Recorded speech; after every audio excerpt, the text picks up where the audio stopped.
Olá! Hoje eu vou contar a história de um leão. Na verdade, eu não vou contar toda a história, mas eu vou começar a contar a história do leão. Leão era um menino normal. Não, não é normal. O que você quer que eu diga? Se você quiser, você mesmo pode contar a sua história. Bom, voltando. Leão era um menino normal, desses que a mãe carrega na barriga por 9 meses e depois nasce, chora, mama, faz cocô e vomita na gente, chato como qualquer bebê. Mas Leão, ele nasceu tão gordinho e tão grande que ele parecia um pequeno homem no meio daqueles nanicos lá na maternidade. Ele chamava a atenção de todo mundo que passava do outro lado do vidro. Não, quando ele nasceu ele ainda não tinha os... Ai! Que susto! Por que eu não posso falar? Eles vão precisar saber. Ah, tá. Ok. Bom, como eu ia falando, ele nasceu grandão e gordinho. Ele nasceu com os olhos amendoados, a palma da mão possuía apenas uma prega, e ele tinha os dedinhos curtinhos e roliços. O narizinho dele pulava do meio da face, do meio do rosto, assim, de repente, sem aquele grande osso que a gente tem entre os olhos. Quando ele foi para casa, as pessoas não diziam como quando nasce um bebê: "Ah, ele parece a mãe. Ah, esse rostinho é do pai, o narizinho é da irmã, esse queixo pontudo é do tio." Eles diziam apenas: "Ah, tá bom. Se eu posso pular essa parte, o que eu falo agora?" Sobre sua família. E o que tem sua família? Bom, a família dele era normal, como todas as famílias. Uma família normal, um pai, uma mãe e irmãos. É verdade. Ele está dizendo aqui que nem todas as famílias são assim, pai e mãe. Ele tem feito muitas andanças, e nessas andanças ele tem visto todo tipo de família. Ele já viu família que tem 2 mães e não tem nenhum pai. Ele já viu também família só de pais. Pasmem, tem até família de uma pessoa sozinha que precisa fazer tudo. Um amigo dele não tem nem pai nem mãe, ele mora com a avó, é uma velhinha de cabelos brancos. Sabe, a cabeça dela parece um algodão, bem branquinha. Quando ela leva o neto na escola, até parece que é ele que está levando a avó, porque ele vai o caminho todo. "Vó, cuidado, o degrau. Vó, vamos atravessar na faixa de pedestres." É engraçado. Mas engraçado mesmo é a família da Ju. Ela vive com um tio. Ele é bem gordão e careca. Ele gosta de jogar baralho no bar ali, mas ele é um sujeito bacana. E foi assim que cresceu o Leão, sem grandes diferenças dessas crianças. Pensando bem, sim, ele demorou um pouco mais para falar, para andar, ele demorou um pouco mais para andar. E para falar... Tá, desculpa. Ele está dizendo que sou eu quem vou falar para ele, então ninguém precisa saber quando foi que ele começou a falar, né? Aliás, ele nem sabe a idade dele. Ele tem tanta história para contar, tanta coisa que ele já viu, que tem gente que diz que ele tem 108 anos. "Ah, mas como pode?" já respondeu uma senhora. "Ele não tem nem cabelo branco, ele tem no máximo 32 anos. "Não", retrucou a outra, "ele já me contou sobre a Segunda Guerra Mundial. Esse menino, ele tem pra lá de 75. E era assim, as pessoas davam entre 8 e 108. Eu acho mesmo que ele tem 18. Num desses dias, um dia normal, sabe, em que você brinca na sala e os adultos conversam na cozinha, ele sabia que o assunto era ele. Ele estava até pensando como os adultos são esquisitos. Uns dias atrás, ele tinha feito uns desenhos de giz na parede. O pai dele tinha acabado de pintar aquela parede. A mãe dele ficou tão nervosa que aquilo valeu boas chineladas na bunda dele. A bunda dele ficou tão vermelha, só não ficou mais vermelha do que a garganta da mãe dele. Porque ela gritava tanto, o pescoço dela começou a ficar tão vermelho que ele achou que ela fosse ter um treco. Ele até se arrependeu ali na hora. E vocês acreditam? Aquilo era motivo de riso na cozinha. Todo mundo ria. Teve até um tio meu que veio tirar uma foto, como se fosse uma obra-prima. Os adultos são vulneráveis, sabe? Ele já viu alguns que falam umas coisas e fazem outras. Mas sei lá, né? Vai entender. Bom, voltando ao assunto, Ele estava na sala e os outros na cozinha, e ele ouviu dizer uma coisa que era novidade, que ele não sabia sobre ele. A mãe dele disse que ele tinha um cromossomo a mais. Se os números não fossem tão complicados e não confundissem tanto a cabeça dele, ele teria contado ali, naquela mesma hora, os dedos do pé e das mãos. Porque só podia se tratar de um nome de um dedo.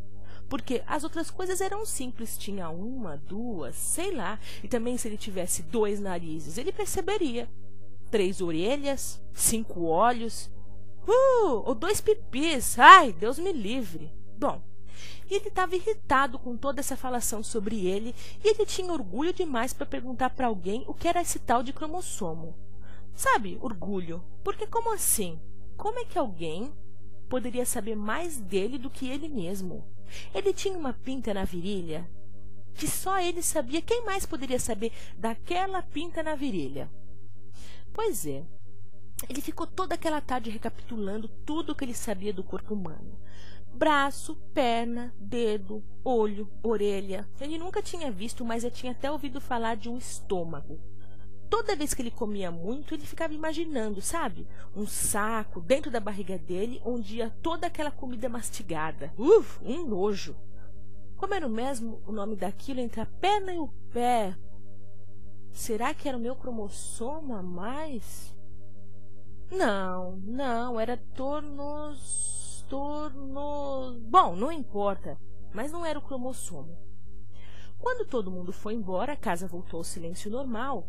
Ele foi dormir. Enquanto o sono não vinha, ele ficou imaginando que o sentido da vida dele era esse. Ele não queria ser médico ou advogado, professor e nem lixeiro. Apesar que ele achava um barato aquele pessoal que pegava o lixo, sempre correndo atrás dos caminhões e pulando.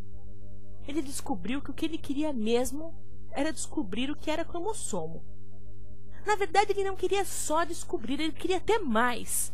Sabe, se fosse legal, ele queria ter muitos. Ele queria distribuir cromossomos para os moleques lá na rua.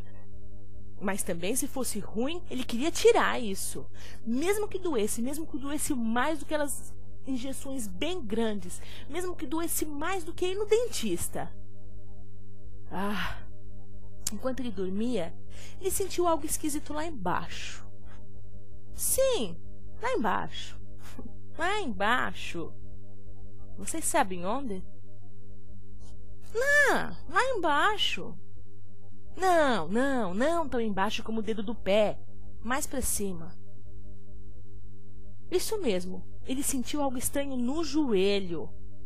Quando ele acendeu a luz, ele percebeu que ele estava com pelos no joelho. Podem rir. Pelos enormes nos joelhos, nos 2 joelhos. Só podia ser esse tal de cromossomo. Ele precisava descobrir se o tal cromossomo fazia ele ter esses pelos nos joelhos.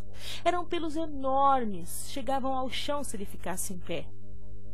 Bom, era urgente, mas era madrugada, e ele só poderia sair pela manhã. Ele também precisava chamar sua amiga, a anta. Aí já viu, né? Ia ser um leão e uma anta.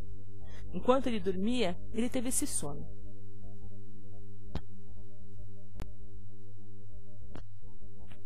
Leão sonhou que tinha um camponês que foi à floresta vizinha apanhar um pássaro, a fim de mantê-lo cativo em casa, sabe, de mantê-lo preso. Ele conseguiu pegar um filhote de águia, colocou no galinheiro junto com as galinhas, e ele cresceu como se fosse uma galinha. Depois de 5 anos, esse homem recebeu em sua casa a visita de um especialista. Enquanto eles passeavam pelo jardim, o especialista espantou, não? Ele olhou e viu... Estranho. Esse pássaro aí não é uma galinha, é uma águia. De fato, disse o homem, é uma águia, mas eu criei como se fosse galinha. Ele não é mais uma águia, agora ele é uma galinha como as outras. Não, o especialista retrucou. Ele é e sempre será uma águia. Ele tem um coração de águia. Um dia ele pode voar. Não, o camponês insistiu. Ele virou galinha e jamais vai voar como uma águia. Então eles decidiram fazer uma prova. O especialista tomou a águia, ergueu-a bem alto e desafiou. Já que você de fato é uma águia, já que você pertence ao céu e não à terra, abra suas asas e voe. A águia ficou sentada sobre o braço estendido do especialista. Ela olhava distraidamente ao redor. Elas viu as galinhas lá embaixo, ciscando os grãos, e pulou para junto delas. O camponês comentou: eu disse, ela virou uma galinha. Ela é uma simples galinha. Não, tornou a insistir o naturalista. Ele era especialista. Ela é uma águia e sempre será uma águia. Vamos experimentar novamente amanhã. No dia seguinte, o especialista subiu com a águia no teto da casa e sussurrou em seus ouvidos: águia, já que você é uma águia, abra suas asas e voe. Mas quando a águia viu lá embaixo as galinhas ciscando o chão, pulou e foi para junto delas. O camponês sorriu e voltou à carga. Eu havia lhe dito, ela virou uma galinha. Não, respondeu firmemente o especialista. Ela é águia e possui sempre um coração de águia. Vamos experimentar ainda mais uma vez. Amanhã será a última. Eu farei ela voar. No dia seguinte, o especialista e o camponês levantaram bem cedo. Pegaram a águia, levaram-na para o alto de uma montanha. O sol estava nascendo e dourava os picos das montanhas. O especialista ergueu a águia para o alto e ordenou: águia, já que você é uma águia, já que você pertence ao céu e não à terra, abra suas asas e voe. A águia olhou ao redor, ela tremia como se experimentasse uma nova vida, mas não voou. Então o especialista segurou-a firmemente, bem na direção do sol. De sorte seus olhos podiam ver a claridade, ganhar as dimensões daquele vasto horizonte. Foi quando ela abriu suas potentes asas, ergueu-se soberana sobre si mesma e começou a voar para o alto e voar cada vez mais para o alto. Voou, voou, até confundir-se com o azul do céu. Ela nunca mais retornou.